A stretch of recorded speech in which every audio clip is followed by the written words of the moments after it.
I'm Coach Miller, and welcome to All Marine Fighter, our Aftermath edition. We're going to be talking about the fight between Luis Alberto Lopez versus Joet Gonzalez. I got to tell you, it's only been 3 months since Lopez fought Michael Conlan, and that was a wonderful win.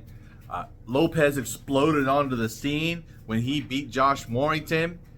I got to tell you, 3 months later, we already see him in a championship level fight. This one was pretty good. Now, this fight was going to be for the IBF featherweight title, which is Lopez's title that he won off Josh Warrington. And I got to tell you, I like Lopez. I like the way he fights. Now, if you've watched any of my videos, you know that I'm a big stickler for technique, okay? I believe that you can have your own technique as long as it works, right? And I mean, it's got to work well. So, that being said, there are so many fighters that want to try to be like another fighter. Like, they want to say, I want to be like a Floyd Mayweather. Well, I'm sorry. You're not a Floyd Mayweather. He was born with gifts that you don't have, and you obviously are not good at it. So, stop it. Be yourself, right? Go back to orthodoxy. Well, anyways, Luis Alberto Lopez, he has a very unique style.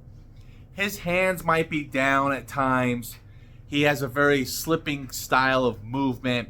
He's very, as I could say, very slippery in a sense, just moving off of punches, that type of thing. Although, I will say, he does take way too many shots, so, as I always say, keep your stinking hands up. But that being said, you can still have a mix between orthodoxy and having that kind of style. He's pretty good at what he does. He's very awkward. And that's really what threw Josh Warrington off, what threw Michael Conlan off. Michael Conlan was expected to beat him, okay? And he knocked off Conlan. And now he fought Joet Gonzalez. Now, Gonzalez came off some top losses against some top-level fighters. And now he's back in the mix against Lopez for Mexican Independence Day weekend. So it was going to be a great matchup. It was going to be a kind of a comeback fight for Joet Gonzalez, or a glorious defense for Lopez. Now, this fight was definitely a close one. Joet fought his heart out, okay? This fight for Gonzalez, okay, this was probably going to be a career-defining, if not ending, kind of fight. He's lost several times at the top level, just can't get over that hump. You're in danger of running into that, degradation into journeyman level. So who knows what's going to happen to him with his career after this. But Lopez just really laid it on Joet Gonzalez. And I got to tell you that while Gonzalez did fight his heart out, he was landing shots on Lopez, but it just wasn't really affecting him. When you saw Gonzalez's face by the 10th round, by the 9th or 8th or 9th round, his face is busted up, okay? Lopez is hitting Joet hard. So, but that being said, he didn't go down, he wasn't out for the count or anything. So, hey, more power to him. You didn't have to go out on your shield, sort of say. You went to decision. But Lopez definitely pulled away this one with a decision. I would say that I thought the cards were a little closer than how they were scored. Even Lopez's coach in the corner was telling him about the 11th round, or just after the 11th round, telling him, like, hey, you got to get on him. You got to get on. The refs have this fight neck and neck. And I think some of the commentators were saying the same thing. How the scorecards came out.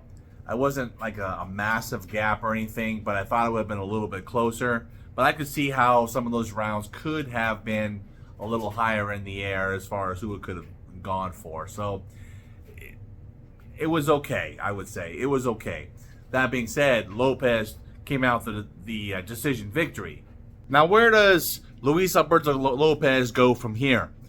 I don't know. The featherweight division's got some fighters in it, but he only fought 3 months ago. So, it was a prime candidate weekend, being Mexican Independence holiday.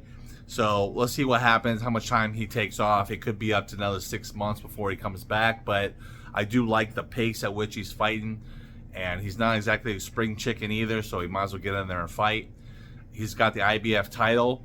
Maybe he's trying to gain enough crowd following to try to pay for another belt, because, hey, there's a reason why a lot of fighters don't go after multiple belts, because those things are freaking expensive, you know? So that being said, you got to get some backing to you and you got to put butts in seats to watch you so you can start paying for those multiple belts. So who knows what's going to happen with Lopez, but I do like watching him fight, and it was actually a treat because I didn't know he was fighting tonight. I did not know. I totally ran into it on a Top Rank card when I was looking for some boxing fights, and so I'm like, oh wow, he's fighting tonight, and I was like, so it was a real pleasant surprise to see him fight and carry out the victory. Well deserved. If you like these videos, go ahead and click that like button, and of course, if you're not subscribed yet, go ahead and subscribe. Till next time, stay motivated.